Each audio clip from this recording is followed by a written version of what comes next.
Once More Fields and Gardens by Tao Yuanming.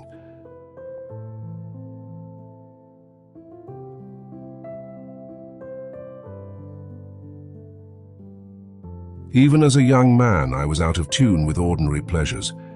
It was my nature to love the rooted hills, the high hills which look upon the four edges of heaven.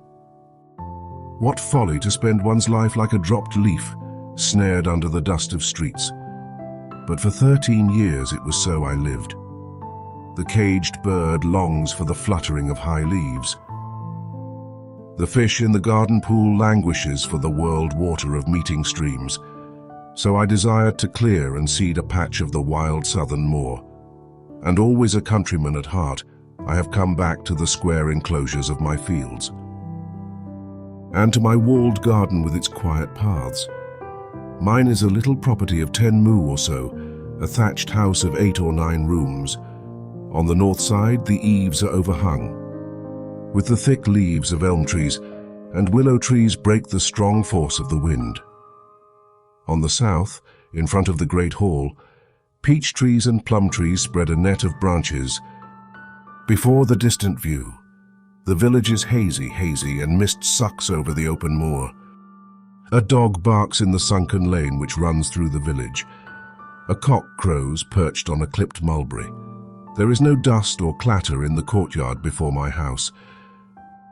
My private rooms are quiet and calm with the leisure of moonlight through an open door.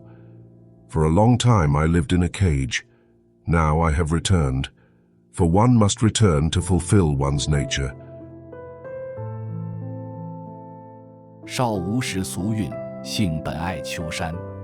误落尘网中，一去30年。羁鸟恋旧林，池鱼思故渊。开荒南野际，守拙归园田。方宅10余亩，草屋8、9间。榆柳荫后檐，桃李罗堂前。爱爱远人村，依依墟里烟。狗吠深巷中，鸡鸣桑树颠。户庭无尘杂，虚室有余闲。久在樊笼里，复得返自然。 Starting at the age of 29, Tao Yuanming entered official service and worked as an official for 13 years. However, he always detested the bureaucratic life and longed for the simplicity of rural living. In the first year of Emperor An of Jin's Yixi reign, 405, at the age of 41, Tao took his last official post as the magistrate of Pengzi County. After just over 80 days in office, he resigned and returned home, never to hold office again.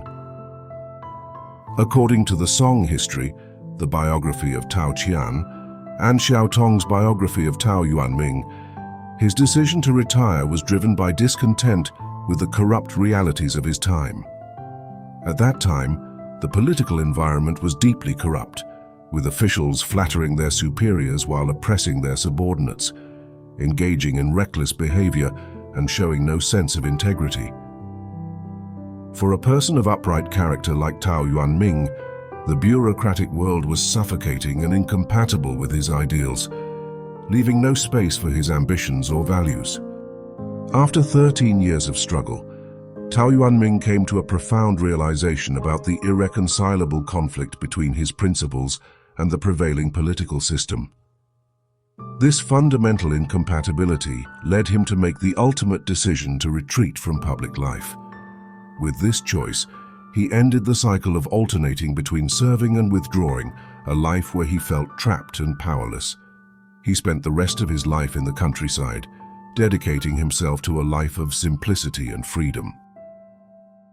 After 13 years of struggle, Tao Yuanming came to a profound realization about the irreconcilable conflict between his principles and the prevailing political system. This fundamental incompatibility led him to make the ultimate decision to retreat from public life. With this choice, he ended the cycle of alternating between serving and withdrawing, a life where he felt trapped and powerless. He spent the rest of his life in the countryside, dedicating himself to a life of simplicity and freedom. Shortly after his return, Tao Yuanming composed the Returning to My Farm and Garden series, a poetic reflection on his decision and his embrace of a life close to nature. Returning to My Farm and Garden is a series of poems by Tao Yuanming, a renowned writer from the Eastern Jin and Liu Song periods, consisting of 5 poems. Some versions list 6. Only the first was translated. First poem. It starts with the poet's deep dissatisfaction with the official life, contrasting it with the beauty of pastoral landscapes and the joy of rural life. It conveys a sense of relief and freedom, expressing his love for nature and independence. Second poem. This focuses on the tranquility of country life, using simple and unadorned language to depict a peaceful and pure world. It reflects the serenity of the countryside and the poet's calm and contented state of mind. Third poem. It vividly portrays the poet's personal experiences with farming. The tone is elegant yet understated, brimming with joy and pride in his life of reclusion. Fourth poem. The poet writes about his active participation in labor, emphasizing his love for it. Despite the hard work from dawn to dusk, his passion for labor only grows stronger, reinforcing his resolve to devote his life to farming. Fourth poem. The poet writes about his active participation in labor, emphasizing his love for it. Despite the hard work from dawn to dusk, his passion for labor only grows stronger, reinforcing his resolve to devote his life to farming. Sixth poem. This describes a day in the poet's life of labor, culminating in his reflections on the meaning of his efforts and the purpose of rural living. While many scholars believe this poem was not written by Tao Yuanming, Su Shi attributed it to him, praising his poetry. At first glance, Yuanming's poems seem scattered and loose, but upon closer reading they reveal brilliant lines. Cold Studio Poetry notes.